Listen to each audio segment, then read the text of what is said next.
Minneapolis, when a tragedy strikes, there's one word that summarizes what is most important, and that word is integrity. This is not the time to bend the rules. This is a time to follow the law. This is not a time to hide from the facts. This is a time to embrace them, making sure that we're pushing for transparency every step of the way. The fact that Pam Bondi's Department of Justice and this presidential administration has already come to a conclusion about those facts is deeply concerning. The facts that from the very beginning they're calling the victim a domestic terrorist, they're calling the actions of the agent involved as some form of defensive posture. We know that they've already determined much of the investigation, and even if they haven't, there is the appearance that there is some conclusion drawn from the very beginning. If not hide from the facts, why not embrace them? If it's not a problem to have additional people at the table that have a deep commitment to the process and transparency and have run these investigations before, then why not include them in the process? The Bureau of Criminal Apprehension at the state of Minnesota has consistently run these investigations before. They have done so without bias. They have done so with a great deal of expertise. This is not some radical way out there group. This is a group that is formed by experts who understand how to investigate. Many of them have been police officers themselves. So our ask is really simple here. Our ask is to embrace the truth. Our ask is to include the Bureau of Criminal Apprehension in this process because we in Minneapolis want a fair investigation. Is it deeply concerning that this administration from the very get-go is drawing the conclusion that they may ultimately come to? Of course it is. And if you got nothing to hide from, then don't hide from it. Include local experts in the process. We got nothing to hide from here. All we want in Minneapolis is justice and the truth. And speaking of the truth, let me give you another one. I have heard countless people talk about Minneapolis, many of them who have never been here, as some form of post-apocalyptic hellscape, as a place that is dangerous.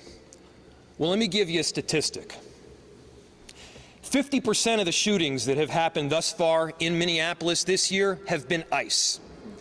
In other words, we've only had 2 shootings. One of them has been ICE. We are a safe city. ICE is making it less so. We are a city of unity, but ICE is trying to divide us and tear us apart. For every one of the people that you see standing here behind me, they have more than 1,000 people behind them. They have people that are committed to their neighbors, committed to integrity, committed to justice, and committed to getting the truth. We will not back down from it. That's right. Among those that won't back down from it is the person who I'm about to introduce. His ward is right on the borderline of where this particular shooting happened, and that is Councilmember Jason Chavez. Would you please give him a warm round of applause?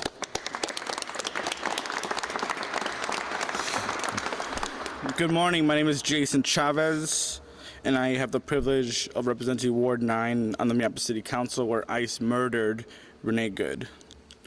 I want to let you all know that our entire community is mourning because of the inhumane tactics of ICE separating our families, forcing people back into the shadows, and the pure brutality by Immigration Customs Enforcement.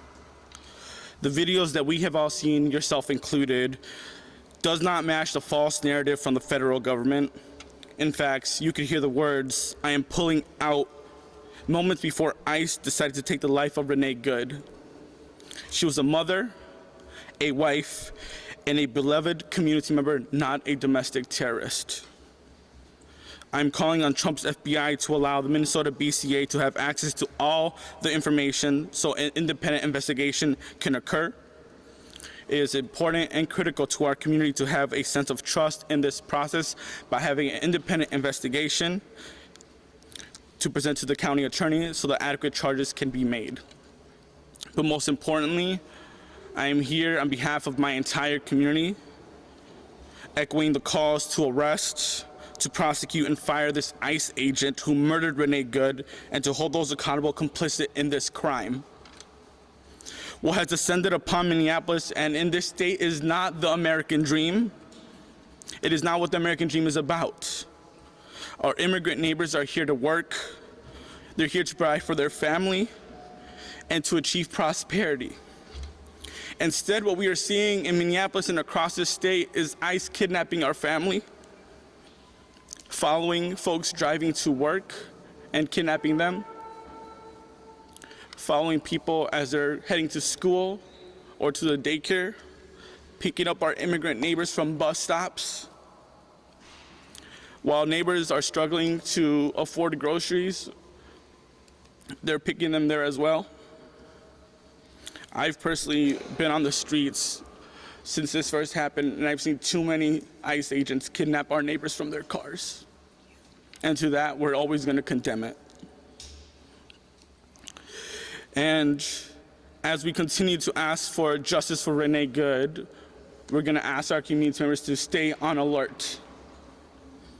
As a proud son of Mexican immigrants, I ask Minneapolis and Minnesota to rise up, to do everything in their power to defend our immigrant neighbors, to continue to observe the illegal actions by ICE, to blow your whistle when you see immigration enforcement in your neighborhood, to get trained on rapid response so you can educate your neighbors on what is happening on your block, to provide rides to your immigrant neighbors who need to go to work, who need to get groceries, who need to see their children come back home safely, to help your immigrant neighbors move their cars during snow emergencies, because what we are seeing is many of our immigrant neighbors being picked up simply by moving their cars. To help your neighbors take out the trash, because there are many reports of neighbors being kidnapped while they are taking their trash out. To support our immigrant-owned businesses, to drop off groceries to our children, mothers, fathers, our community members that are starving, and to let know that ICE is not welcome in this city and in this state. And lastly, we're here to demand justice for Renee Good.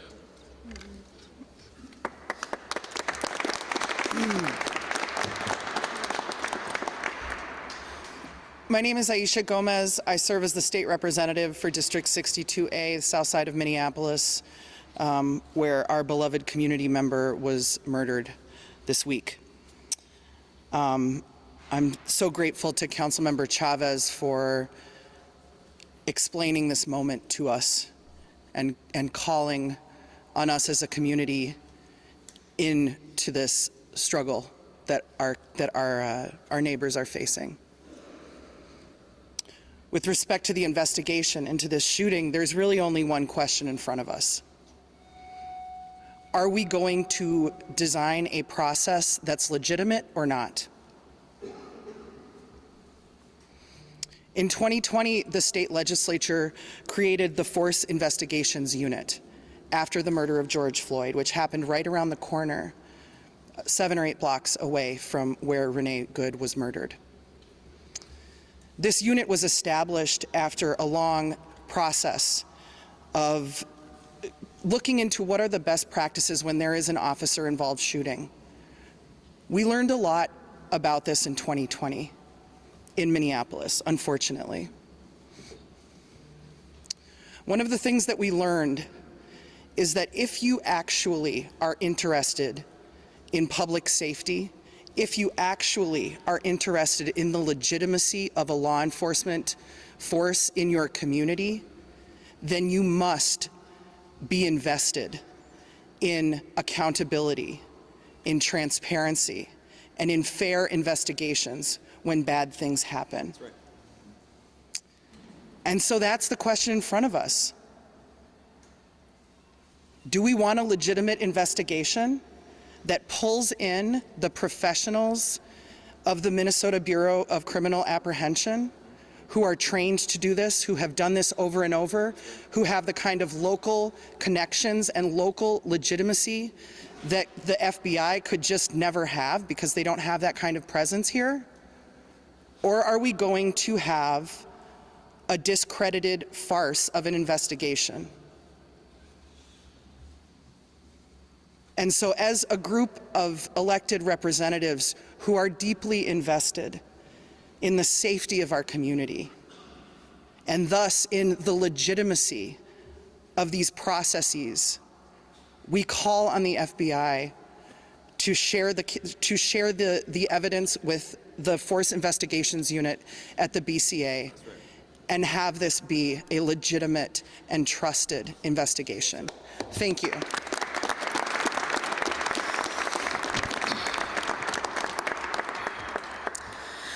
I'm Hennepin County Commissioner Irene Fernando, but you can call me Commish.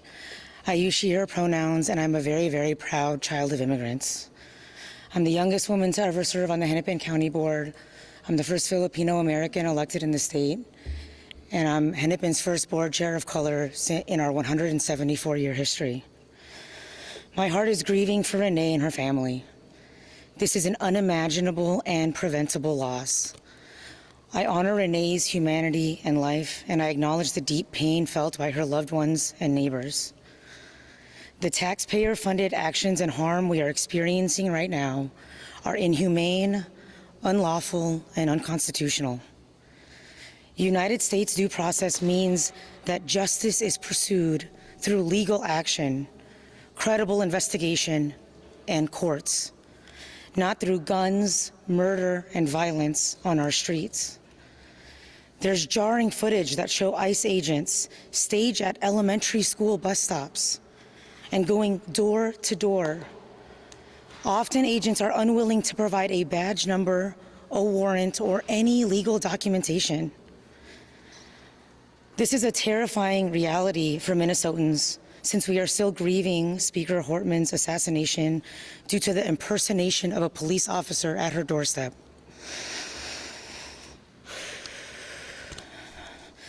Our community has experienced a national spotlight with law enforcement shootings, which required significant change and reform on how such cases are examined, investigated, and communicated to the public. It is critical for our communities to have some sense of trust in the process in order to meet the standards set by Minnesota law and resident expectations. That's right. This is why we're calling on the federal government to cooperate with a joint or independent investigation conducted by the Minnesota Bureau of Criminal Apprehension. The thought is that they would do this together, but if for some reason that is not possible, please allow shared evidence for a parallel investigation. The Minnesota BCA is the only nonpartisan state agency equipped to investigate robustly and effectively, in part due to their establishment of the Force Investigations Unit. They have the expertise, they are equipped, and they are ready to pursue justice on behalf of Minnesotans. Alongside their own investigation, the BCA, alongside the federal investigation, the BCA can and should conduct this parallel process, which means full access to the information, evidence, and case file.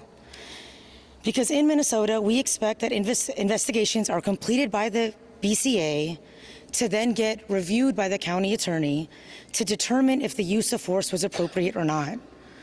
We have a process here to review force. We have full trust in this process and in the county attorney to do the objective review needed based on the facts and Minnesota law.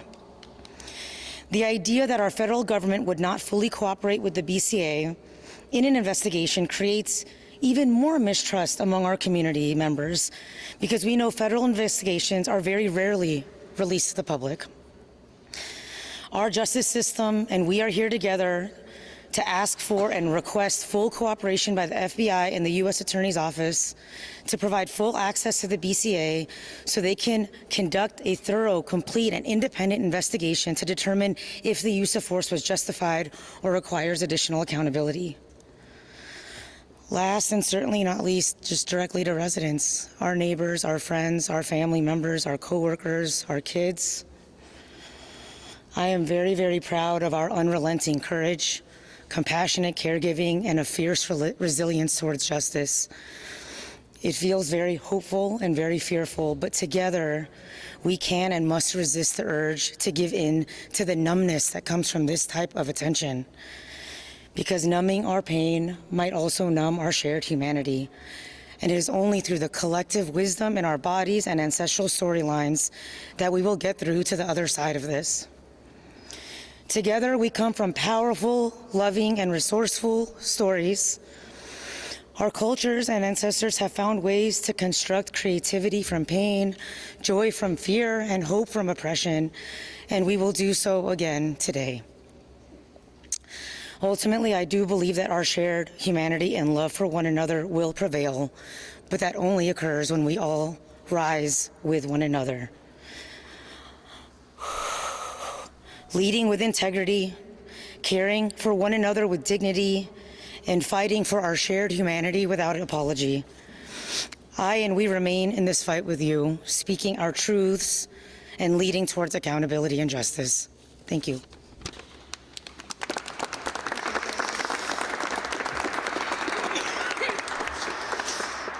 Good morning, everybody. I am State Senator Zaida Mohammed.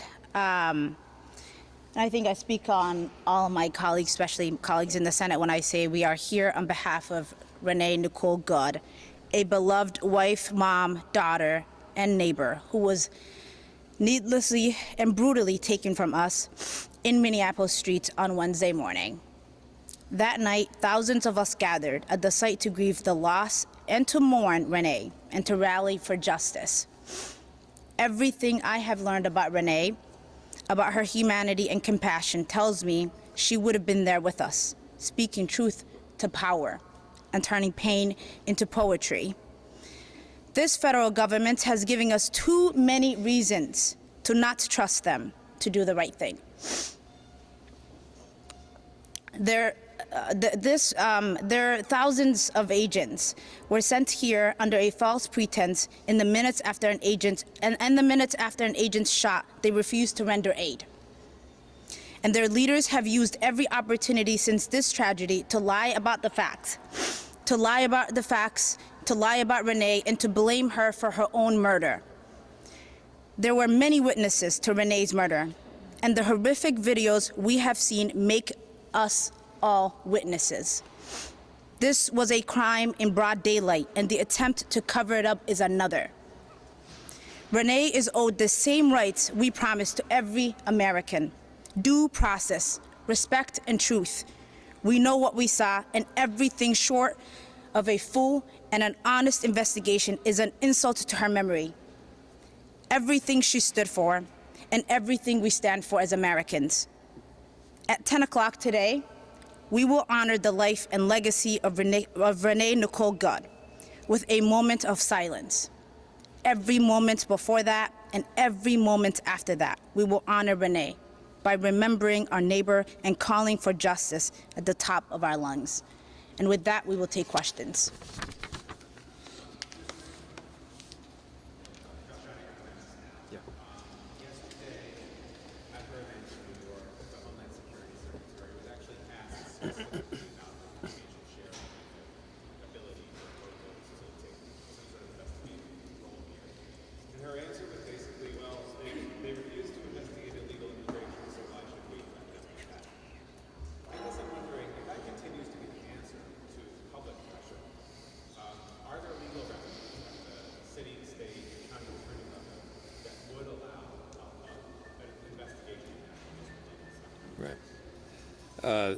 So the question stemmed from an answer from a press conference that happened in New York City just yesterday, where it was asked, what is the general process for doing this?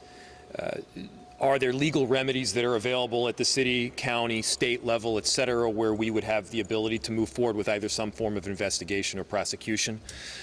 First, there is some precedent that is important here. There have been instances in the past where there was some form of shooting or an officer-involved killing that took place by federal agents or U.S. Marshals or beyond that did have local and state entities in control. By the way, we're not even talking just about full control here. We're talking about being at the table. We're talking about an investigation that includes the Bureau of Criminal Apprehension. And for those that may say that we have a predetermined outcome, we are not the ones that are conducting the investigation. The investigation would be conducted by the Bureau of Criminal Apprehension. They are well equipped to do it. They have a long track record of doing thorough investigations and, by the way, coming to results that both saw culpability and a lack thereof. As far as the legal mechanism to do so, I'm not going to jump the gun here and give you a mechanism to prosecute through the county or the state before we actually know what that legal remedy looks like. But I can assure you there is potential there that is available. Go here and there. Talked about presumptive determinations that you feel like the administration has made. They've also been saying, kind of moving ahead to the weekend, what do you make of the administration saying ICE operations will continue? They're sending Border Patrol agents in. They're actually doubling down. Well, I think what this does ultimately is expose the truth. What did they say when they came in here? What has this administration stated as their reason for coming into cities around the country? The reason that they've stated, safety, driving down crime. Well, let our statistics speak for the trajectory. They are clearly driving crime up. Up until last night, we hadn't had any shootings in this city other than ICE. Our city is safe. Our city is welcoming. They are making it less so. And so it is a massive issue that they continue to exert their presence in Minneapolis and beyond. By the way, it's not just our city that is feeling the impact. I know that there are a number of legislators behind me that can speak to that. This administration has also said that they're very pro-business. That's also garbage. I don't have a specific statistic other than anecdotal evidence to point to, but they have had a massive and detrimental impact on a number of corridors throughout our city, including like 80% reductions in customer base along East Lake Street and many other corridors throughout the city. And so bad for business, bad for safety, bad for unity, bad for democracy, and bad for this republic. We want them out. Let's go over here and then go over there. If there is no full independent investigation in this shooting, what would the effect of that be? So the question is, if there's no full independent investigation of this shooting, what will the effect be? I mean, I think it further undermines trust in government. You know, the quickest way that you erode trust in government is to refuse to enforce and hold accountable people on laws that you pass. There are laws that are around this. There are standards that are around this. They should have no concern about having a full and transparent investigation here. See where that investigation leads. Look at the facts, collect the evidence. And the fact that they are for some reason concerned about having other, by the way, police involved, other law enforcement involved through the BCA, that is wildly concerning. We're not asking to be at the table in this investigation here. We do think that people that have some willingness to see things clearly are.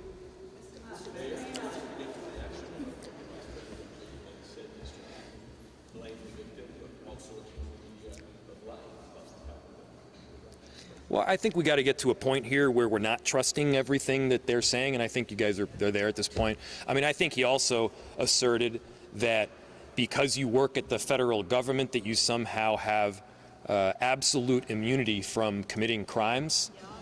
That's not true in any law school in America, whether it's Yale or Villanova or anywhere else. That's not true. If you break the law if you do things that are outside the area of what your job responsibilities require, and this clearly seems to be at the very least, this is great. At the most is what you heard people say back here. This is a problem and it should be investigated. Yes. A couple questions for you. First, have you heard personally anything from the Trump administration or the president himself? And also, the administration has pointed to some of your comments right after the shooting as turning up the temperature in this city. Yesterday, we did see some protests that, turned volatile at times. There was pepper spray, there was tear gas. Do you stand by your statements to telling ICE to... Yeah, they stand by their statements. Do you stand by your statements? Yes. I stand by my statements. We stand by our statements. I'll look back to what I said. What I said was it was reckless abuse of power. Yes, it was a reckless abuse of power. I said that what the narrative that the administration was pushing in the immediacy following this shooting was garbage and false and BS. It was. I stand by every one of those. And, this notion of inflammatory comments, I mean, come on, guys. I dropped an F-bomb. They killed somebody. Which one of those is more inflammatory? I'm going with the killing somebody. I'm going to do like a couple more, and then I'm sure there's some other people behind me too. Yeah. Donald Trump has said that it's clear that Renee Nicole was not just trying to kill this officer, but she actually ran him over. J.D. Vance has promised this officer absolutely immunity in this case. Is there any hope of an independent investigation? Yeah, that seems, the way you put it, it's pretty grim. What you just said, and I think, to repeat for everybody, Donald Trump said that Renee ran the ICE agent over. Don't take my word for it. Don't take their word for it. Watch the video from every single angle. I mean, the ICE agent walked away with a hip injury that he might as well have gotten from closing a refrigerator door with his hips. He was not injured. I've seen worse injuries from doing that. And so give me a break. No, he was not ran over. He walked out of there with a hop in his step. And so we just got to get to the point where we're at least operating from, hey, this is like, we're looking at it on the video screen, this is what we're seeing, can we all see that he wasn't run over? And then, J.D. Vance, this concept of absolute immunity is pretty bizarre. How concerning is that, though? Very concerning. It's extremely concerning. That's why we're asking for the BCA to be part of the investigation. We have time for about 2 more questions. Does someone have a question for someone other than none of us?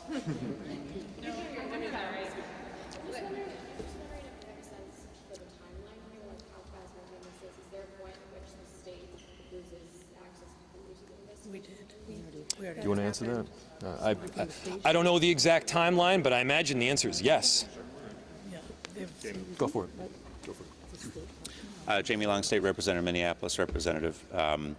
There have been instances in the past where the FBI has shared information weeks after or even months after. It would be much better if the Bureau of Criminal Apprehension were able to be involved right now. There is time-sensitive evidence. There are memory lapses that happen if you aren't able to interview witnesses right away. And so they were invited by the FBI to participate in the investigation jointly originally. And then for some reason they decided to walk away. We are asking for their full participation as the FBI intended originally. They were clearly told by somebody that they couldn't participate anymore. And when you have the President of the United States, the Vice President, the FBI Director of Homeland Security already coming to conclusions, and then they are told on the ground that they can no longer be involved with local investigators, that causes a lot of concern. And to us, time is important, but they should be involved in the investigation at any time that they're allowed to be.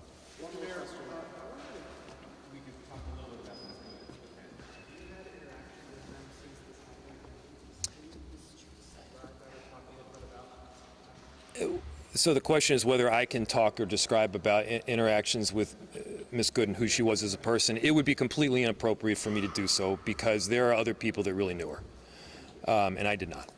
Thanks, everyone. Appreciate it. Thanks, everybody. Yeah. Okay, thank you.